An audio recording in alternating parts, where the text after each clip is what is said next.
Millions and millions and millions of people love Frozen in Anna. You can, in your own words, why?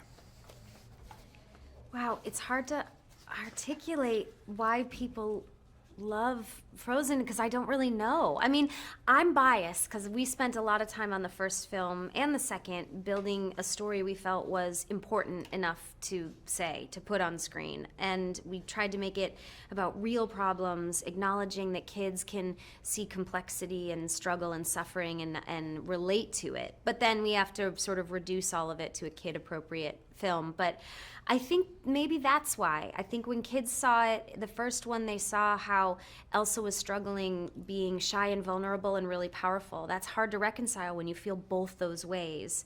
And I think Anna served more as an example of prioritizing familial love.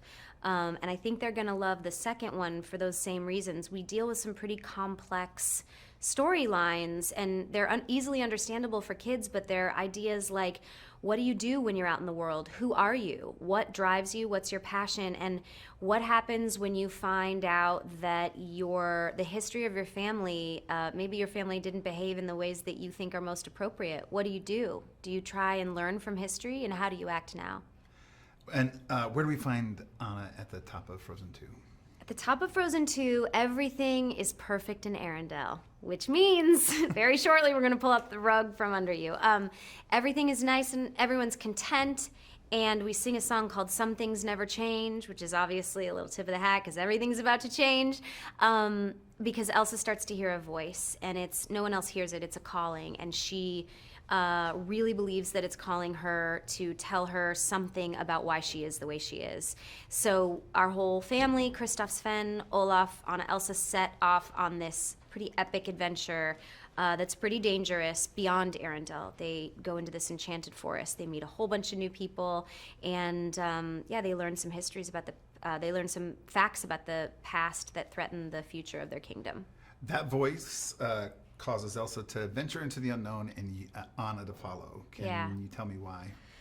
Yeah, I think when Elsa hears the voice, she's so taken with it that Anna has no choice but to follow. I think when you have a true, deep, egoless love for someone else, you want them to succeed and you want them to be fulfilled. And I mean, that's certainly the way I feel about Adina, is a parallel to this relationship. Anna loves Elsa so much that even if they disagree, it's important enough for Anna to see Elsa's dreams come true. Change is a big theme in this film. In what ways does Anna change? I think Anna has a little bit of a road to self-discovery, similar to what Elsa experienced in the first one. We got a lot of how Elsa discovers her self-esteem and her self-worth and who she is in the first one. And in this one, Anna's dealing a lot with her codependency, and we've previously only seen Anna really living for everyone else. But this sort of forces Anna to look inward and acknowledge what she does when she can't live for someone else. I'm going to get kicked out, but I'm going to ask this one question. Yeah. The Lopez's wrote a great song for you, the Next Right Thing. Yeah. Can you talk about working with the Lopez in that song and then about Tonia's work? Yeah, the Next Right Thing came from a long conversation with our creators about what we wanted Anna to go through in this movie. And personally, I use that mantra, just do the next right thing, when I'm feeling codependent or when I'm feeling anxiety or depression, because it's hard to figure out what to do when you don't know what to do. And again, I think that we gotta give kids the benefit of the doubt. They feel those things, and we're uncomfortable talking to them about it because they're an extension of us. We want them to be happy. It's okay, you're fine. But I think sitting in those feelings and just bearing witness to it helps people get comfortable with uncomfortable feelings. So you'll watch Anna go through some very uncomfortable feelings in this and use my personal mantra, which is just do the next right thing. What did it mean to join the Frozen family? I still get all fluttery about it. Yeah. You know, being a part of the Disney family is already so incredible, but the fact that this is one of the biggest, if not the only theatrical sequel that they've done, and it's Right. on the tails of Frozen, which was this phenomenon, it's pretty wild. Yeah. It's surreal. Yeah, I missed it. I hadn't heard anything about the film. And I was like, oh, here's the sequel that they're trying to make something out of. So maybe I can help. That's just, And help you do. thank you. Break I even? appreciate Yeah. it. Well, for your character, it says, where have you been for 30 years? I've been in the enchanted forest, man. I've been stuck in a fog, like a literal and figurative I can't speak. Fog, separated from his people, the Arendellians. Is that how we say it, or are we just of Arendelle? The Arendelle. The I don't know. Arendelle? The I wonder, how do you Arendellians? feel? I'm sticking with Arendellians, but I like I think that's Arendelle. right. Or, they're both good, yeah. They're both good. And so looking to reunite, but stuck with the North Uldra, who are our sworn enemies for 30 years, but getting along somehow with a peaceful truce. But it turns out that we maybe should not have been pitted against each other in the first place. Twists. Forgive me, I should have also asked you to say who you portray. Oh yeah, I'm Sterling K. Brown, and I play Lieutenant Destin Matthias. And can you tell us who you portray? I play Queen Aduna, former Queen of Arendelle, who is also Anna and Elsa's mother. And how do you relate to the queen?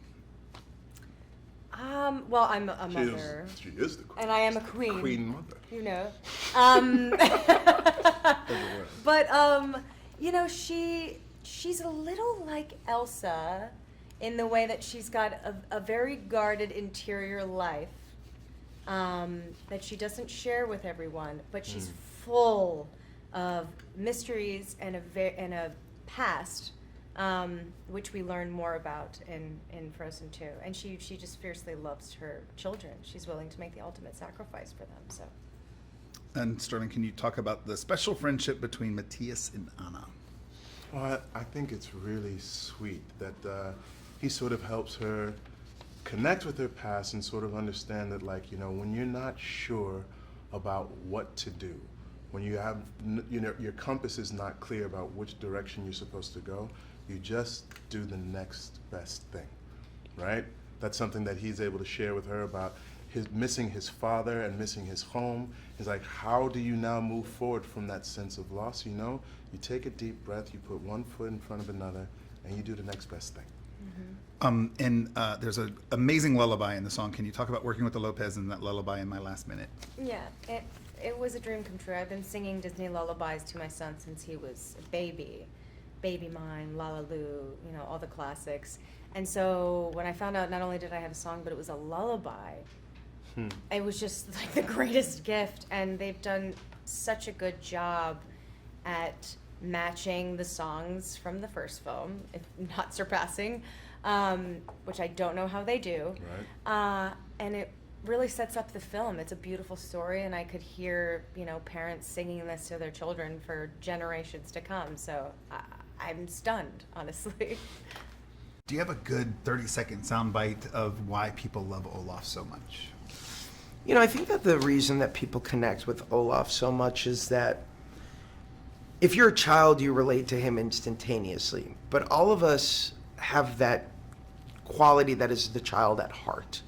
And it's that youthfulness, that sense of innocence that we shed pretty early on, but that we strive to hang on to.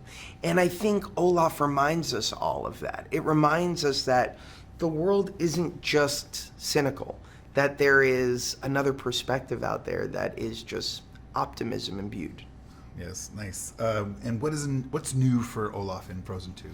Well, Olaf, who was very much almost like a toddler in the first film, in that he was the embodiment of naivete and childlike wonderment, in this movie, he's sort of gone into a new mature phase of like going from toddler to a more mature child, and now he's asking difficult questions, and he's starting to understand that sometimes the questions come with difficult answers.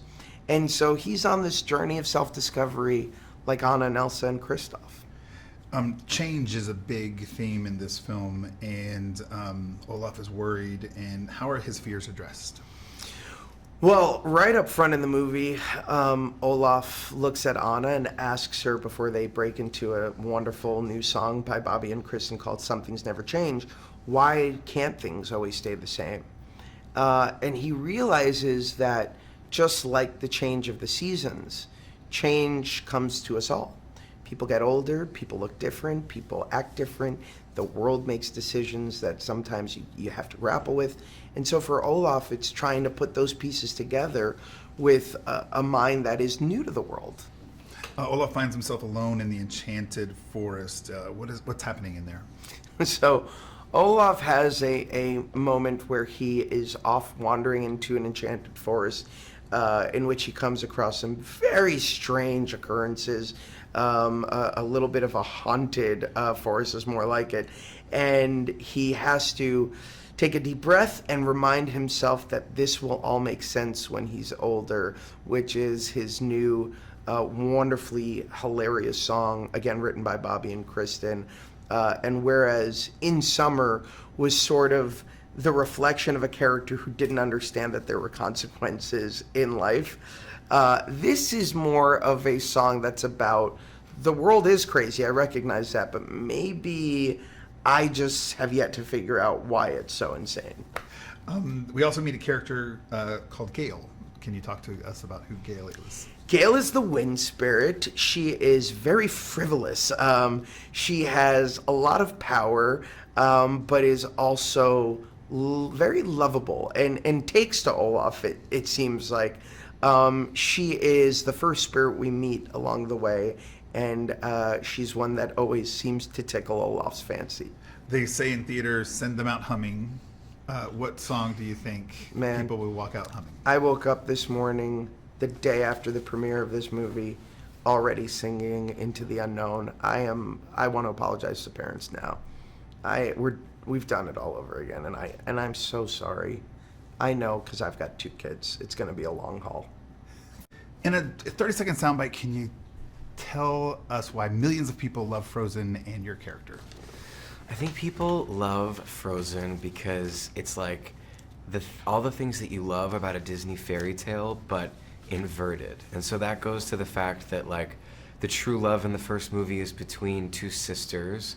And then in regards to my character, he's not your typical Disney leading man. He's quite quirky and has trouble expressing himself. Thoughts jumping into Frozen 2? Jumping into Frozen 2, I gotta say I was really excited to get back into it. I was a little nervous before the first day of recording because it had been years since I'd played Kristoff, but it's the exact same creative team that did the first movie. It's Jennifer Lee and Chris Buck and Bobby and Kristen Lopez, and so as an actor you just feel like so safe because they're so brilliant and you can just throw it all, everything you have against the wall and let them kind of put the pieces together and have full faith in that. How in this film how do we find Sven and Kristoff's relationship in this film?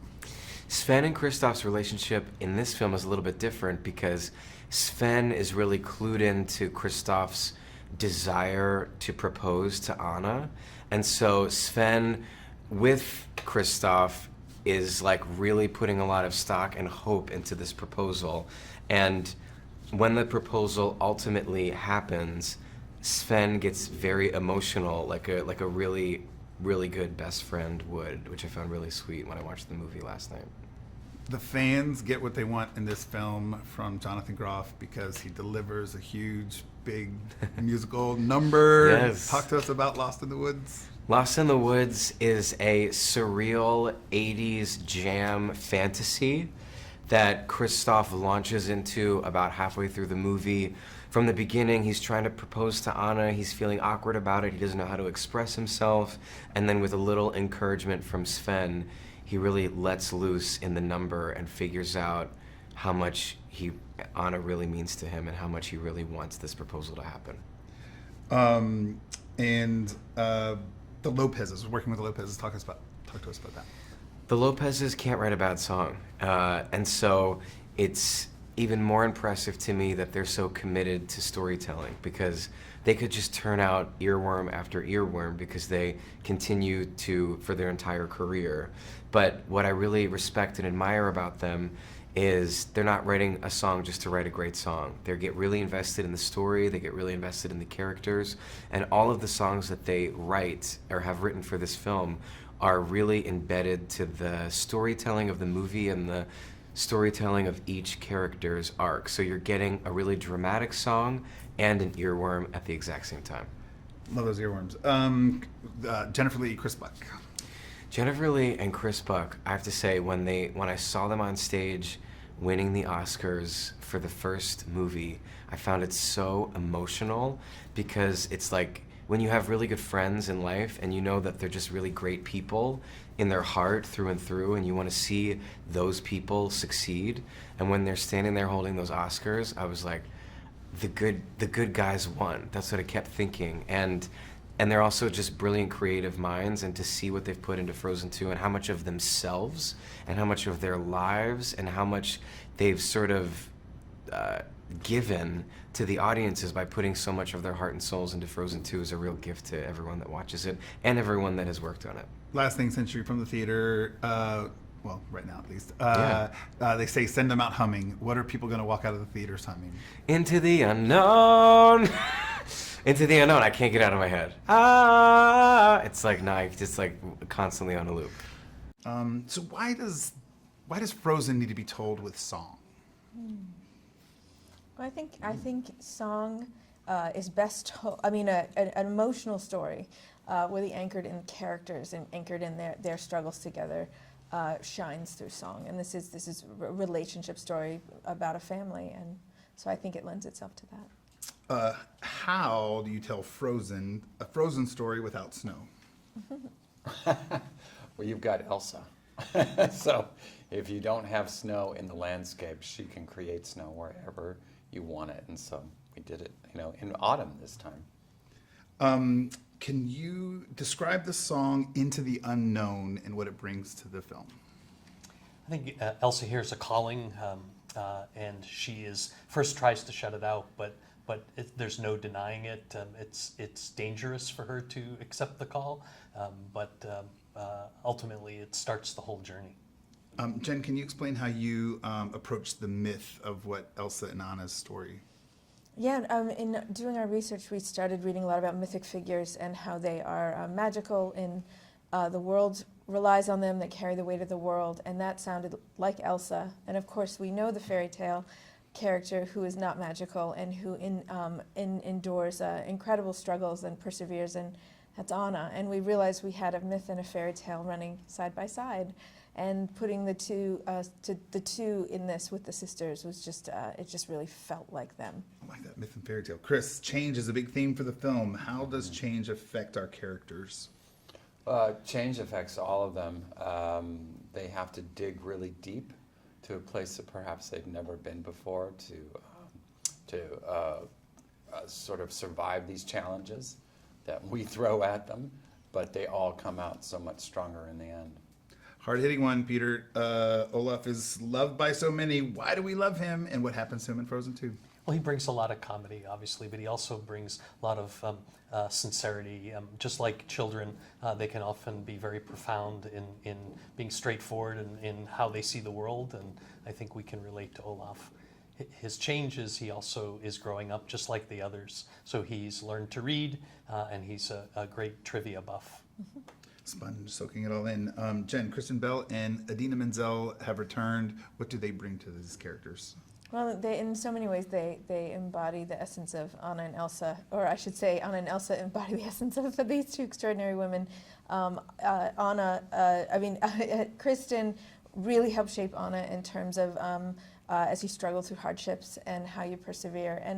And Idina is quite shy like Elsa, but yet also has this incredible power through her voice that is mirrored in Elsa's powers. Peter, Josh Gad, and Jonathan Groff have returned. What do they bring to these characters? Well, I mean, they both couldn't be nicer to work with. Josh obviously is very collaborative, very improvisational in many ways embodies Olaf and really helped work with us on Olaf's journey. Jonathan Groff, we get to see a different side of Kristoff in this movie. He gets a song. It's wonderful that he's finally gotten that opportunity. Chris, Frozen 2 introduces two new characters from the folks behind the myth. I don't want to say the name wrong. Who are they, and what do they contribute to the Elsa-Anna journey? Which characters are you talking Yeah. about? Sorry. Sorry. You can say them wrong, and it's Queen, okay. and Queen Iduna. Yes. And Mateus. Lieutenant Matthias. Matthias. See, Okay. no, I did it wrong. Sorry. Just saw it last night. So we've got, two of the new characters are Queen Aduna, and that's played by Evan Rachel Wood, who does an incredible job. She's got a beautiful, lovely, motherly voice, and then her singing voice fits right between Adina's and Kristen's. And then we've got Sterling K. Brown, who plays Lieutenant Matthias. And Sterling's voice is so beautiful and so rich, and the acting is phenomenal. And he plays a wonderful character that really helps both of our women, but especially Anna. Last one, Jen, Frozen 2 continues to explore the power of sisterhood. Why is it so important to lean into that relationship? Well, I think what I love is Frozen always looked at that true love doesn't have to be romantic, in the power of family. Looking to each other when you're together, looking to each other when you're not together even, knowing that that love is there for you. These two women use the strength of one another to get through some extraordinary obstacles, and that's, to me, what the power of sisterhood is. Where do we find Elsa at the top of the film? Elsa's happy. She's content. She's with her sister and her friends and her family, and she's coming to her own a little bit more. She's enjoying all the things that her powers can do, and she's not as afraid of them. She's enjoying things being status quo. What prompts Elsa to venture into the unknown? She starts to hear this calling, this voice that we call a cooning sound, and it just starts to haunt her, and she knows that she needs to figure out what it is. And so she tells Anna and her friends that she needs to go out and figure this out. And so they go out on this epic adventure to sort of unveil the secrets and the origins to her powers. The adventure takes you far from Arendelle. Can you talk to us about the Enchanted Forest? What about it? The Enchanted Forest. The Enchanted Forest is a mystical place that sort of has all these kind of earth elements and magic, and they have sort of the stories of the past are hidden there. What about the dark sea? Black sand, beach, dark sea. So Anna and Elsa and Olaf and Kristoff, they go on this journey to sort of uncover the secrets to their past and to sort of figure out their purpose in life. And there's this mention in this lullaby that their mom sings to them when they're little kids about this place called Alta which is sort of holds all the secrets. And so they go on this sort of mecca to find Alta and to figure out what happened to their mom and their dad. Can you talk to us about the song Show Yourself? So Elsa has two great songs in this film. She's got Into the Unknown, which is the song that sort of catapults her and Anna to go on this epic adventure and figure out the secrets to their past and to figure out sort of the origins of her powers. Show Yourself is this big anthemic song that occurs as Elsa is riding on this water horse over the ocean, one of my favorite scenes in the whole movie, towards this glacier called Allta, where all the answers to Arendelle and their past and their parents are held. And for me, it's that song about where we have to stop searching outside of ourselves for love and to know that it's always been inside of us the whole time.